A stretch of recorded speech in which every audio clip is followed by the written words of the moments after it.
Good morning. Last લેક્ચરમાં આપણે આર્થિક દરજ્જો પૂરો કર્યો, બરાબર. શૈક્ષણિક દરજ્જો પૂરો કર્યો અને આર્થિક દરજ્જો આજે આપણે શરૂ કરશું. તો આ યુનિટ નંબર 2નો ત્રીજો પોઈન્ટ છે, બરાબર. તો સ્ત્રીઓનો આર્થિક દરજ્જો. પ્રસ્તાવના.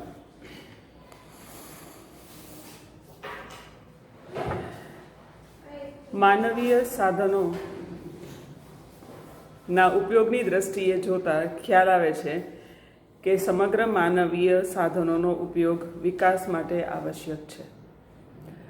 સીધી સાદી રીતે સમજવું હોય તો કોઈ વ્યક્તિની અંદર રહેલા દરેક ગુણો અથવા તો દરેક આવડત એનો ઉપયોગ છે એ કરવો જોઈએ, બરાબર. ફોર એક્ઝામ્પલ, એક ઘરની અંદર એક સ્ત્રી છે,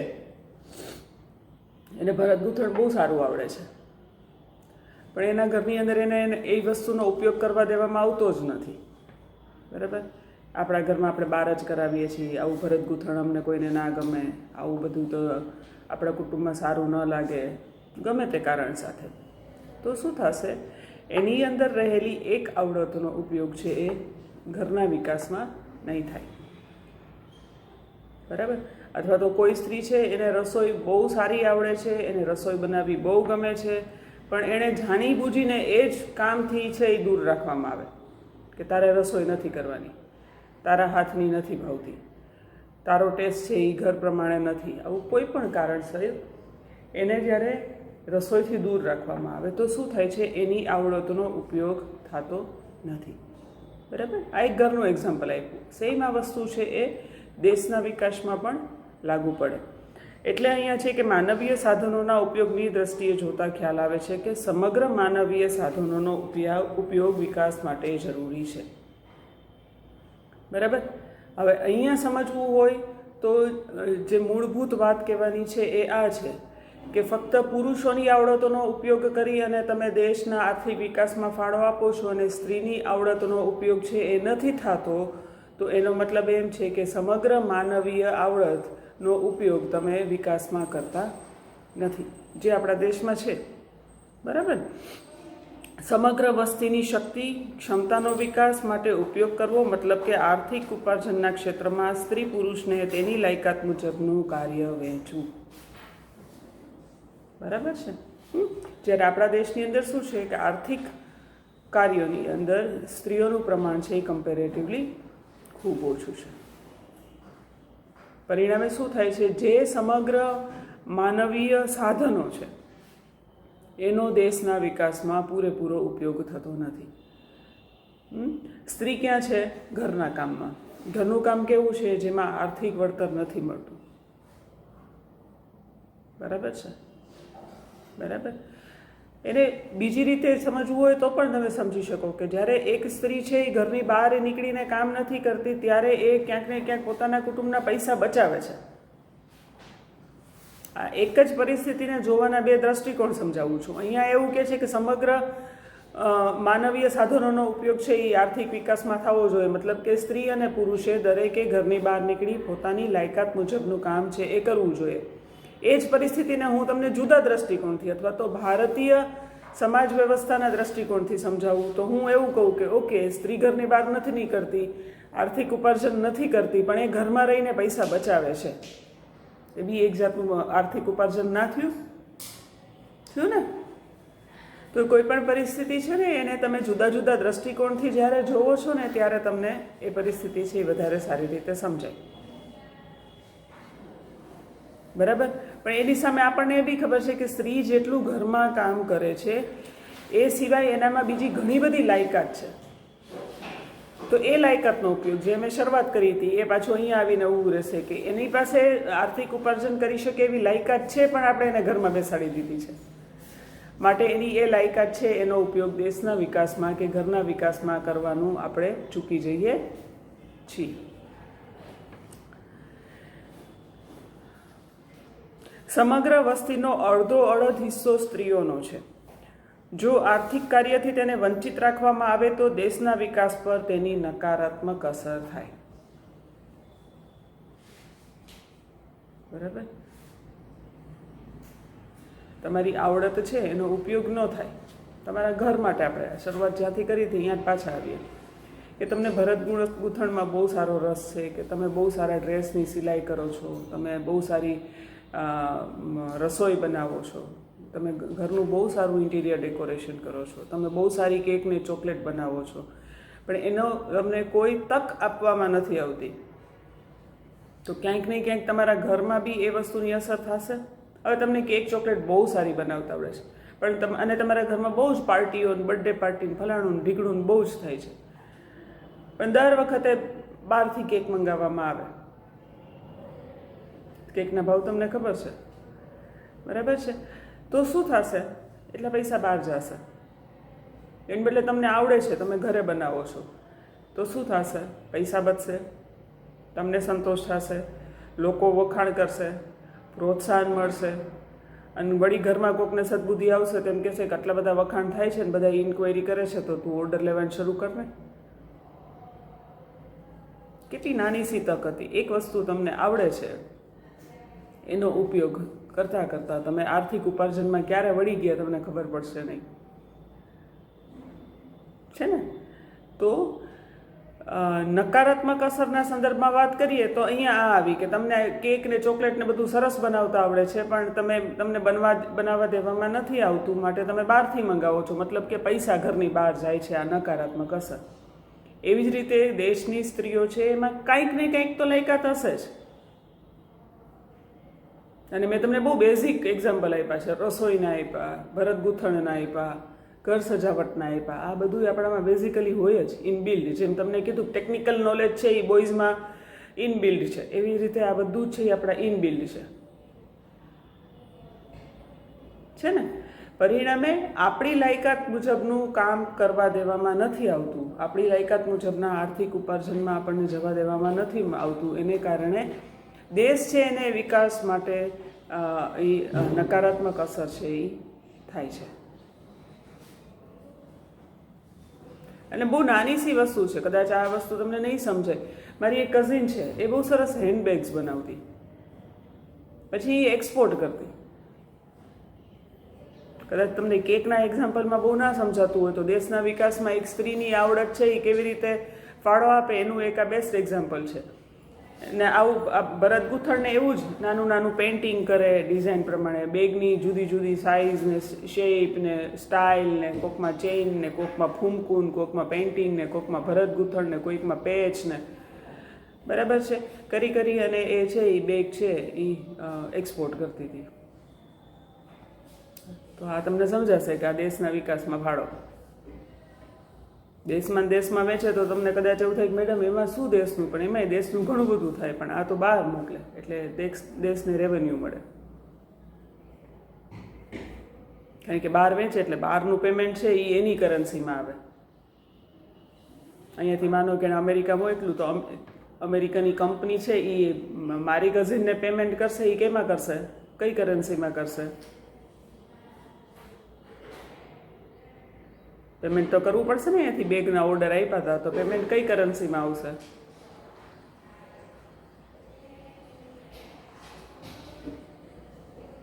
કરન્સી એટલે નથી સમજાતું? કયા રૂપિયામાં આવશે? રૂપિયા તો ન કહેવાય, પણ તમને સમજાવવા માટે તો ડોલરમાં આવશે. કરન્સી એની છે તો એ તો ડોલરમાં મોકલશે. તો ડોલર કંઈ સીધા તો મારા એકાઉન્ટમાં નથી આવવાના, વચ્ચે ભારત સરકારે આવશે. તો શું થશે? એ ડોલર છે એ ભારત સરકારને મળે, એમાંથી રૂપિયા કન્વર્ટ થઈને મને મળે કે મારી કઝિનને મળે. તો આ રીતે દેશને ફાયદો થાય. બરાબર? વૈશ્વિક ફલક પર સફળ થવા માટે સ્ત્રી પુરુષ બંનેનો આર્થિક વિકાસમાં ફાળો અનિવાર્ય છે. પરિણામે ભારતમાં પણ આ વાતનો ધીરે ધીરે સ્વીકાર થવા લાગ્યો. હવે ધીરે ધીરે આપણા દેશમાં આપણને ખબર પડવા માંડી કે દેશનો વિકાસ તો જવા દો, ઘરનો વિકાસ એ સારી રીતે કરવો છે ને તો સ્ત્રી પુરુષ બંનેએ કમાવવું પડશે. બરાબર? ફોર એક્ઝામ્પલ, હસબન્ડની એકની ઇન્કમ વધારે છે, ઓછી છે, સારી છે, ખરાબ છે, એની ઉપર આશ્રિત કેટલા છે, બધું જ એક બાજુ મૂકીને વાત કરીએ કે જ્યારે ઘરની અંદર ખાલી એક પુરુષ કમાય છે અને જ્યારે એની અંદર સ્ત્રીની ઇન્કમ ભળે છે, સ્ત્રીની ઇન્કમ બી વધારે છે, ઓછી છે, પરમેનન્ટ છે, બધું એક બાજુ મૂકી દો. પણ એ જ્યારે એની અંદર એ ભળે છે ને ત્યારે એ લોકો ઝડપથી પોતાની રહેણી કેણીનું સ્તર છે એ ઊંચું લાવી શકશે, પોતાના બાળકોને વધારે સારું એજ્યુકેશન, વધારે સારી સુવિધાઓ આપી શકશે. બરાબર. તમારી જનરેશનના રેફરન્સમાં વાત કરીએ તો હોટલમાં બહાર જમવા જાજુ જવા મળે, બાઇકમાંથી જલ્દીથી કાર ખરીદી શકાય, સાદું ટીવીની બદલે LCD ટીવી ઝડપથી લઈ શકાય, સારા ફ્રીજ ઝડપથી લઈ શકાય, સારું ઘર ઝડપથી લઈ શકાય, સારું ફર્નિચર ઝડપથી લઈ શકાય. તમારે કોઈને મદદ કરવી છે, તમારે તમારા પેરેન્ટ્સને મદદ કરવી છે તો તમે આરામથી કરી શકો. તો આવી રીતે જ્યારે બે ઇન્કમ ભેગી થાય છે ત્યારે તમે દેશને એક બાજુ મૂકી દો તો પણ તમારા ઘરનો વિકાસ પણ થાય છે. હવે એ જ ઘરના વિકાસમાંથી આગળ વધીને દેશના વિકાસની વાત કરીએ કે જ્યારે ઘરનો વિકાસ થાય છે તો આ બધી વસ્તુઓ મેં કીધી ને, ગાડી લેશો ને, ફ્રીજ લેશો ને, ટીવી લેશો ને, ઘર લેશો ને, થોડું ઘણું હપ્તેથી લેશો ને, એટલે શું થશે? એ પૈસા તો તમે ખર્ચશો ને, એટલે પૈસાનું રોલિંગ થશે. તમે આ બધું ખરીદ્યું એટલે તમે બિલ્ડરને પૈસા દીધા ને, ટીવી વાળાને દીધા ને, ફ્રીજ વાળાને દીધા ને, વાહન વાળાને દીધા ને, તો પૈસા ફર્યા. પૈસા ફરે ને તો દેશનો વિકાસ થાય. પૈસા તિજોરીમાં પડ્યા રહીએ તો ઉધઈ ખાઈ જાય.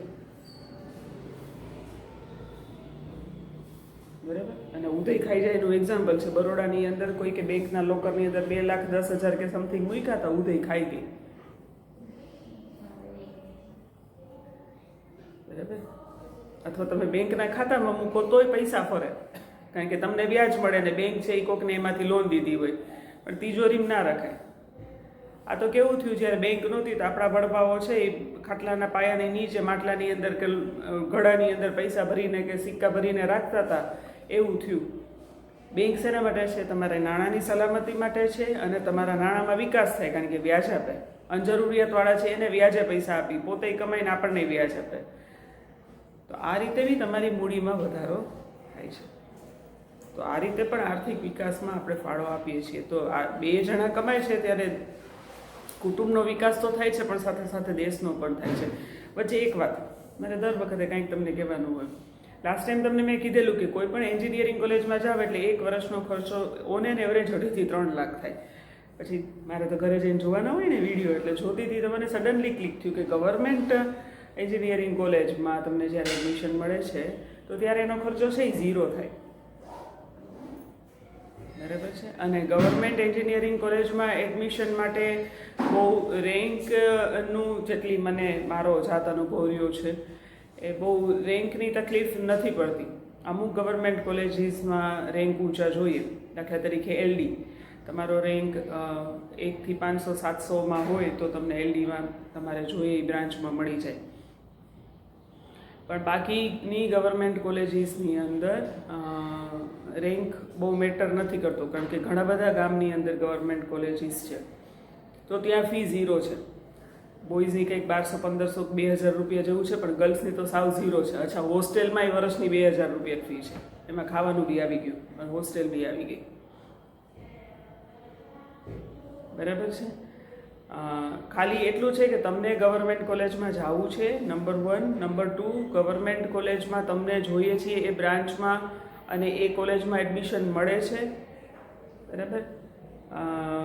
નંબર 3, તમારા પોતાના ગામની ગવર્મેન્ટ કોલેજમાં મળે છે અને તમને હોસ્ટેલમાં નથી રહેવું. બાકી ગવર્મેન્ટ કોલેજની અંદર એ હોસ્ટેલ છે એ ફ્રી છે. એટલે આ એક વાત કહેવાની રહી ગઈ હતી, કારણ કે એનાથી ક્યાંક ને ક્યાંક તમારા અંદર એક નેગેટિવ ઓલી જાય કે ભવિષ્યમાં તમારા ભાઈ બહેનને કોઈકને ભણવું હોય તમે કહી દઉં છે, શ્રી મેડમે કીધું હતું 2.5-3 લાખનો ખર્ચો થાય, પણ ગવર્મેન્ટ કોલેજમાં કાંઈ ખર્ચો નથી. બરાબર છે. મેં કીધું ને, ખાવાનું હોસ્ટેલનું થઈને વર્ષની 2,000 કે 6 મહિનાની 2,000 રૂપિયા ફી છે. આ તમને અહીંયાનું ખાવાનું ન ભાવે એ અલગ વસ્તુ છે, પણ તમે બહાર જઈને ખાયા હો તોય જયશ્રી મેડમે કીધું એટલો ખર્ચો તો આખા વર્ષનો નો જ થાય. સાથે સાથે મેં એક બીજી વસ્તુ બી સમજાવી હતી કે દરેકને પોતાની ચોઈસ હોય. બીજું, ગવર્મેન્ટ કોલેજમાં એક એવું બી છે કે પ્લેસમેન્ટ કોલેજને આધારે થતું હોય, પણ ગવર્મેન્ટ કોલેજો એટલે GTU અફિલિએટેડ કોલેજોનું પ્લેસમેન્ટ પણ બહુ સારું થતું હોય છે. બરાબર છે. પણ પછી એના પોતાના ફાયદા, ગેરફાયદા, ડ્રોબેક્સ ઘણું બધું છે એ હોય છે. પણ એક આડ વાત કેવી જરૂરી છે, કારણ કે જ્યારે તમને હું માહિતી કોઈ આપતી હોઉં અને અધૂરી રહી જાય તો ઘણી વખત એ કંઈક જુદી જ અસર આપે અથવા જુદા જ મેસેજ છે એ પાસ કરતા હોય. એટલે એક આ વસ્તુ અહીંયા બિલકુલ અસ્થાને છે, પણ મને યાદ આવ્યું એટલે તમને લોકોને હું આ કહી દઉં. બરાબર છે. એના પછી છે સ્ત્રીના આર્થિક દરજ્જાનો અર્થ. સ્ત્રીઓના દરજ્જા વિષયક સમિતિના રિપોર્ટ મુજબ સ્ત્રીઓનો આર્થિક દરજ્જો આર્થિક પ્રવૃત્તિઓમાં સ્ત્રીઓનો હક, ભૂમિકા તેમજ સહભાગીપણા માટે કેટલી તક છે તેના પર અવલંબે છે. બરાબર. હવે સ્ત્રીઓના આર્થિક દરજ્જો એટલે શું? તેની અંદર 3 વસ્તુ છે એ સંકળાયેલી છે. પહેલું છે આર્થિક પ્રવૃત્તિઓમાં સ્ત્રીઓનો હક, ભૂમિકા અને સહભાગીપણું. એટલે કે કોઈ પણ આર્થિક કાર્ય કરવા માટે એને કેટલો હક આપણે આપીએ છીએ એ. બીજું, એમાં એનો રોલ કેવો છે, સાવ નગણ્ય કહેવાય એવો છે, પાયાનો છે, બહુ ભૂમિકા મહત્ત્વની નથી એવો છે. બરાબર. કે ડિસિઝન મેકિંગ એના હાથમાં છે, કયા પ્રકારનું એને ભૂમિકા છે, અને એનું સહભાગીપણું, એમાં એનું કોન્ટ્રીબ્યુશન કેટલું છે, એમાં એને કેટલી પાર્ટિસિપેટ કરવા દે છે, એને આધારે એ આર્થિક દરજ્જો એનો નક્કી થાય. બરાબર. એક એક્ઝામ્પલ આપું. મારી મોટી ડોટર છે, એની સાથે એક છોકરો કોઈ અત્યારે MSc-માં છે. તમે બધા તમારી ઇન્સ્ટાગ્રામ પર ને અહીંયા બાયો લખો, એમાં એણે કોઈ સ્કૂલ છે એમાં એ ટીચર છે એવું એણે એની બાયોમાં લખ્યું છે. સ્કૂલ બહુ સારી છે. અને કોઇન્સિડેન્ટલી મારી સેકન્ડ ડોટર એ જ સ્કૂલમાં ભણી, અને નિષ્ઠાએ બી થોડો વખત એ સ્કૂલમાં વેકેશનમાં કામ કર્યું. એટલે એ લોકોએ ક્યારેય એ છોકરાને જોયો નથી. બરાબર. અને છતાં એણે એમાં એવું લખ્યું છે કે એ સ્કૂલમાં ટીચર છે. પછી અમે લોકો વાત કરતા હતા એટલે અમે એવું કીધું કે ટ્યુટર હશે. બરાબર. હવે ટ્યુટર એટલે કોણ? તો કે જે એક્ઝામ વખતે સુપરવિઝન કરે અને પેપરનું પ્રૂફ રીડિંગ તો નહીં, પણ સપ્લિમેન્ટરી આપવી, સપ્લિમેન્ટરી કલેક્ટ કરવી, ને સુપરવિઝન કરે, અને ઇવન પેપર એસેસમેન્ટ કરે. આ ટ્યુટર. અને તમને લોકોને જો ખબર હશે તો ખ્યાલ હશે કે પ્રાઇવેટ સેલ્ફ ફાઇનાન્સ સ્કૂલો છે એની અંદર જે ટીચર ભણાવે છે એ પેપર સેટ કરે, પણ પેપર ચેક કરવા કે રિઝલ્ટ તૈયાર કરવા કે એ બધું છે એ લોકો ના કરતા હોય. તો એણે ભલે લખ્યું છે કે પોતે XYZ સ્કૂલની અંદર ટીચર છે, પણ એ હશે ટ્યુટર. બરાબર છે. એણે બાયોમાં લખ્યું, કાંઈ વાંધો નહીં, લોકોએ માની લીધું, એનો બી વાંધો નથી. વાત અહીંયા એવી છે કે એનું સહભાગીપણું કેટલું ને એની ભૂમિકા કેવી. એણે લખ્યું ટીચર એટલે એ ટીચર નથી થઈ જતા. અમને ખબર છે કે એ ટ્યુટર હશે. બરાબર. તો એવી જ રીતે કોઈ પણ સ્ત્રી છે એ કાંઈ પણ લખી નાખે છે કે એને કોઈ પણ સારી જગ્યાએ નોકરી મળી જાય છે ને સમાજમાં એ વાહ કરાવે છે કે મને આ ફલાણી સ્કૂલ કે ફલાણી કંપનીમાં મળી ગઈ, પણ અહીંયા એનો રોલ શું છે, એનું ડેઝિગ્નેશન શું છે, એની સામે કેટલું આર્થિક વળતર મળે છે, એને આધારે એ નક્કી થાય છે કે એની ભૂમિકા એ સંસ્થામાં શું કે એ કંપનીમાં શું. રાઈટ. ટૂંકમાં સમજીએ તો સમાજની આર્થિક પ્રવૃત્તિઓમાં પુરુષની સરખામણીમાં સ્ત્રીઓને મળતા હકો, આર્થિક પ્રવૃત્તિમાં સ્ત્રીની ભૂમિકા, આર્થિક પ્રવૃત્તિમાં સ્ત્રીની સહભાગિતા તેમજ આર્થિક પ્રવૃત્તિમાં સ્ત્રીઓના હક, ભૂમિકા અને તકોને સમાજમાં અપાતું મહત્વ સ્ત્રીનો આર્થિક દરજ્જો સૂચવે છે. મતલબ સમાજ દ્વારા સ્ત્રીને આ ક્ષેત્રની અંદર કેટલી તક અપાય છે, કેટલા હક અપાય છે. બરાબર છે. એને આધારે સ્ત્રીનો આર્થિક દરજ્જો નક્કી થાય.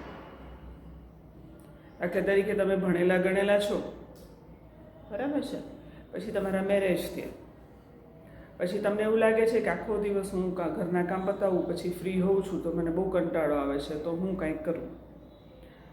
બરાબર. એટલે તમને એવું લાગે કે કોઈ આજુબાજુમાં સારી સ્કૂલ હોય અને આડોશી સાથે વાત કરી હોય તો તમને ખબર હોય કે ઘરની નજીકમાં કે દૂરમાં કોઈ સ્કૂલ છે જ્યાં જરૂર છે, જ્યાં તમને મળી જાય એમ છે, એટલે તમે ઘરમાં વાત કરશો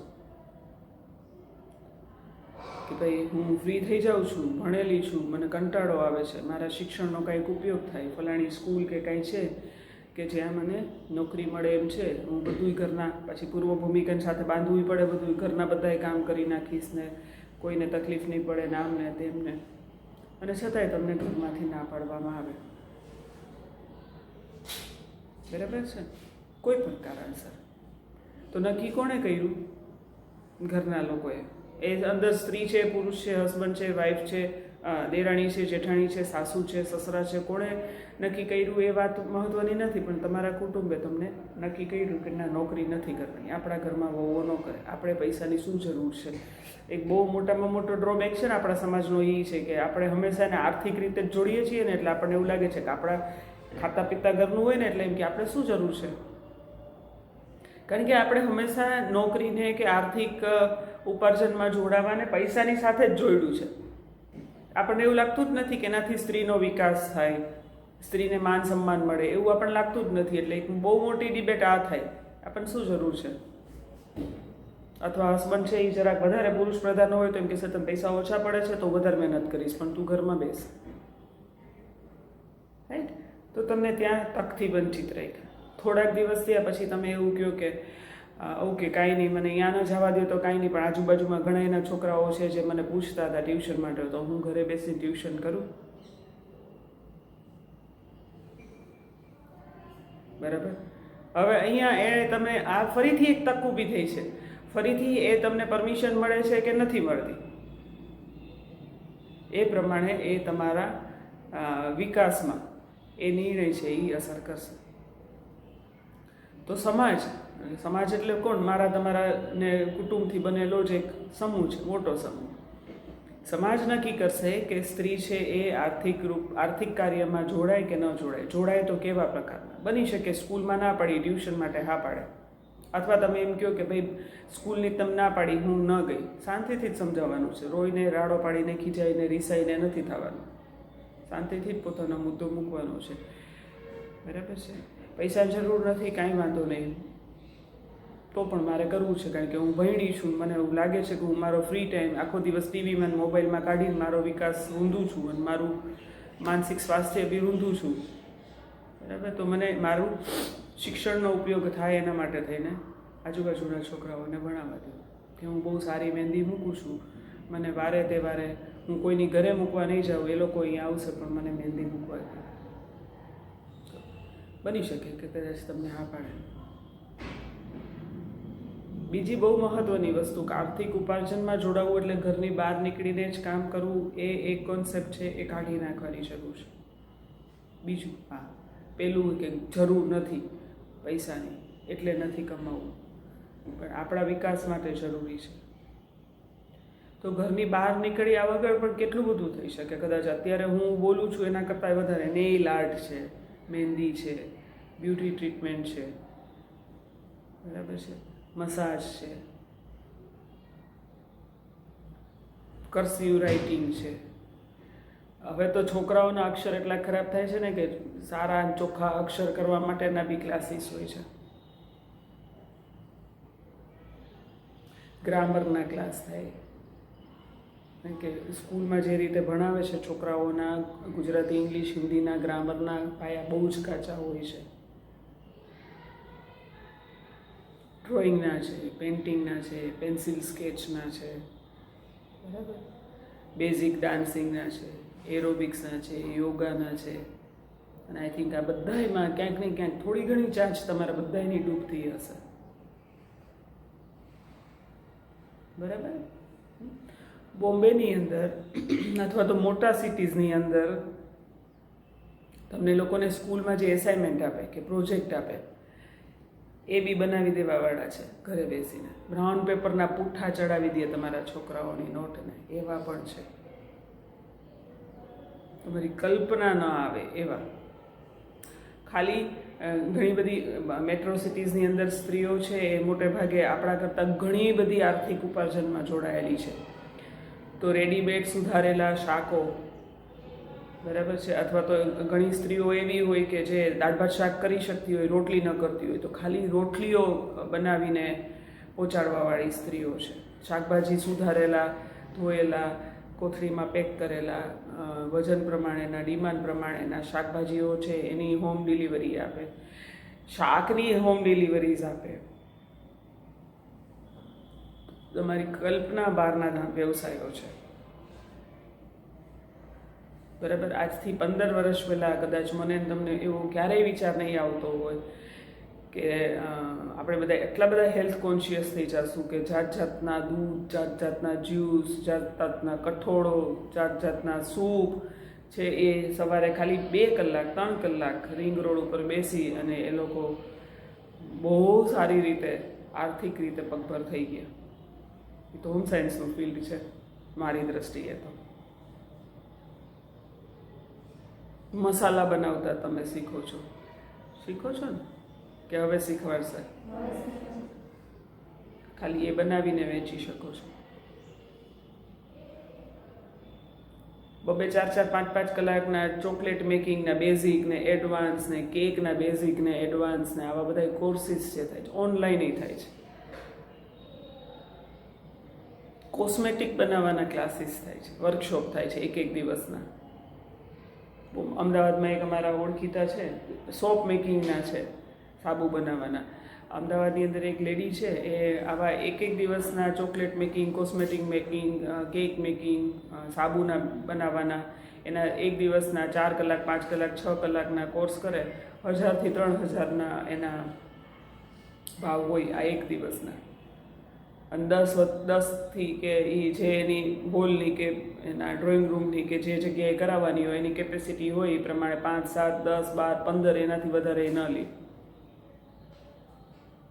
તો રેગ્યુલર બેઝ પર ના કરો, પણ વીકેન્ડની અંદર આવા 1-2 વર્કશોપે તમે રાખી લ્યો, બરાબર છે. તમે અહીંયા જઈને શીખી આવો અને પછી અહીંયા આવીને તમે શરૂ કરો, આરામથી તમારું ચાલે, ઘરને ડિસ્ટર્બ કર્યા વગર. બાકીના 5 દિવસ ઘર ચલાવવાનું, શનિવાર 1 જ દિવસ વર્કશોપ રાખો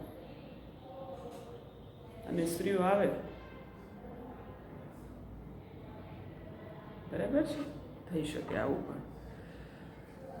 બીજા શબ્દોમાં કહીએ તો દેશની અર્થવ્યવસ્થામાંની વિભિન્ન આર્થિક પ્રવૃત્તિઓમાં સહભાગી બનવામાં સ્ત્રી દ્વારા ભોગવવામાં આવતી સમાનતા અને સ્વતંત્રતાની માત્રા તથા આર્થિક પ્રવૃત્તિમાં સ્ત્રીની સહભાગિતાને સમાજ દ્વારા અપાતા મહત્વને સ્ત્રીનો આર્થિક દરજ્જો કહે છે. એના પછી છે સ્વતંત્ર ભારતમાં સ્ત્રીઓનો આર્થિક દરજ્જો. 1-2 મિનિટ વિડીયો તમારો કાપી અને હું પાછો બીજો શરૂ કરું છું, એટલે કન્ટિન્યુઅસ છે આ.